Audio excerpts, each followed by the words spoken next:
नमस्ते दोस्तों, कैसे हैं आप सभी का स्वागत है एक और नए वीडियो में। और इस वीडियो में हम लोग देखने वाले हैं कक्षा 10 के गणित के प्रश्नावली यानी कि एक्सरसाइज 3.3 के प्रश्न नंबर 2 को। हम इसमें क्या करने वाले हैं, सबसे पहले प्रश्न को पढ़ेंगे, उसे समझने का प्रयास करेंगे और समझ के उसे हल करने का हम प्रयास करेंगे। आप सभी से रिक्वेस्ट रहेगा कि इस वीडियो को देखने से पहले आप क्या करेंगे, खुद से इस प्रश्न को पढ़ेंगे, समझेंगे, पेन और पेपर लेंगे और खुद से हल करने का आप प्रयास करेंगे। उसके बाद ही इस वीडियो को देखेंगे। चलिए, मैं उम्मीद करता हूं कि ऐसा आप करेंगे। अब इस प्रश्न को हम पढ़ते हैं और पढ़ के समझने का प्रयास करते हैं। प्रश्न नंबर 2 क्या कहता है कि 2x + 3y = 11 और 2x - 4y = -24 को हल कीजिए और इससे m का वह मान ज्ञात कीजिए जिसके लिए y = mx + 3 हो। तो मैं उम्मीद करता हूं कि आप खुद से पढ़ के इस प्रश्न को समझ गए होंगे। अगर नहीं समझे होंगे तो फिर से मैं इस प्रश्न को पढ़ के आपको समझाने का प्रयास करता हूं।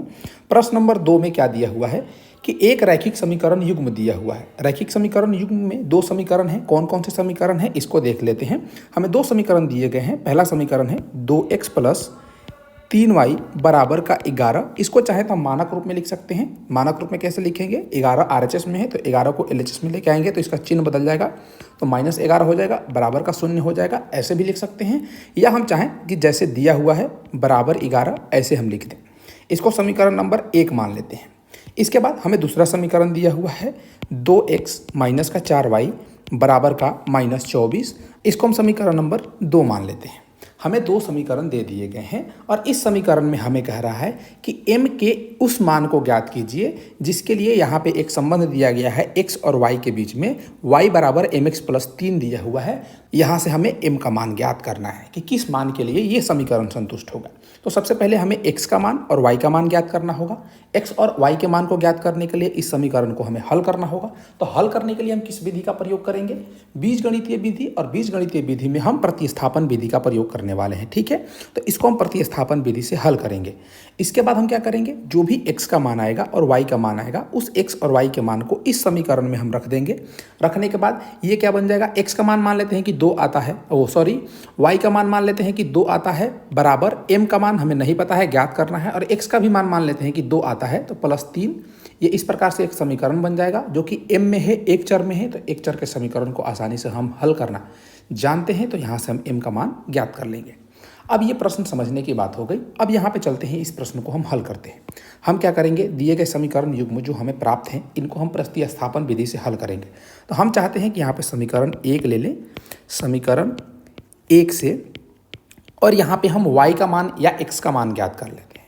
तो समीकरण 1 क्या है, 2x + 3y = 11 हमारा समीकरण नंबर 1 है। इससे हम x का मान ज्ञात करते हैं, तो 2x = 11 - 3y हो जाएगा।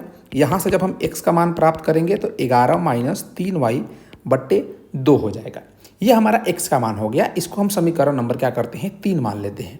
यहाँ से आगे की प्रक्रिया में हम क्या करते हैं, जो x के मान को हमने ज्ञात किया है, इस x के मान को, जिसको हमने समीकरण नंबर 3 माना है, समीकरण नंबर 2 में ले जाकर रखेंगे। 2 में ले जाकर रखेंगे तो इसको भी हम लिख लेते हैं कि अब समीकरण 3 से x का मान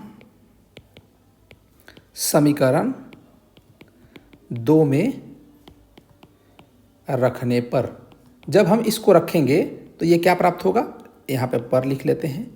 क्या प्राप्त होगा, समीकरण 2 क्या है, ये है 2x - 4y = -24। इसमें जब हम x का मान रखेंगे तो ये हो जाएगा 2 × 11 - 3y / 2 -4y = -24। यहाँ पे -24 होगा। ठीक है, ये -24 हो गया। इसको अब हम और सरल करेंगे। तो सरल करने के लिए इसको अगले पेज पे चलते हैं। यहीं पे कुछ चीज़ें जो सरल हो सकती हैं उसको सरल कर लेते हैं।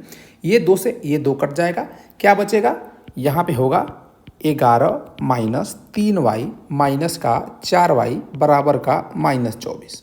यहाँ से देखिए ये 2 से 2 कट गया, तो क्या बचा हमारे पास, 11 - 3y, पहले से -4y = -24 है। इसी चीज़ को हमने यहाँ पे क्या कर लिया है, लिख लिया है।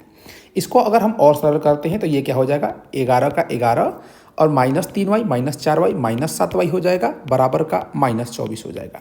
यहाँ से अगर हम इस -7y को बराबर के इस साइड लेके जाएंगे तो ये क्या बन जाएगा 7y, और -24 को इस साइड लेके आएंगे तो +24 हो जाएगा। तो पहले से 11 है और प्लस का 24, और पूरे समीकरण को हम पलट देंगे तो हमें ये स्थिति प्राप्त होगी। यहाँ से इसको जब हम हल करेंगे तो हमें क्या प्राप्त होगा 7y बराबर 11 + 24 35 हो जाएगा। यहाँ से हम y का मान ज्ञात कर सकते हैं 35/7 यानी कि 5।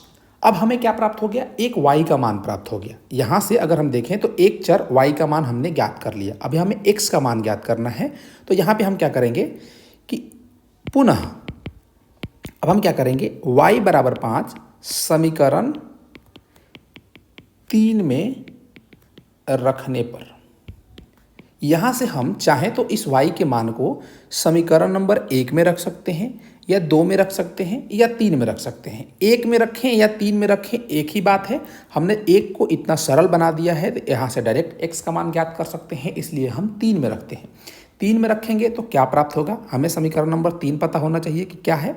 इसको हम यहाँ से देख लेते हैं। 11 - 3y/2 है। x बराबर 11 - 3y/2। इसमें हम y का मान रखेंगे तो 11 - 3 × 5/2 यानी कि 11 - 15/2 हो जाएगा।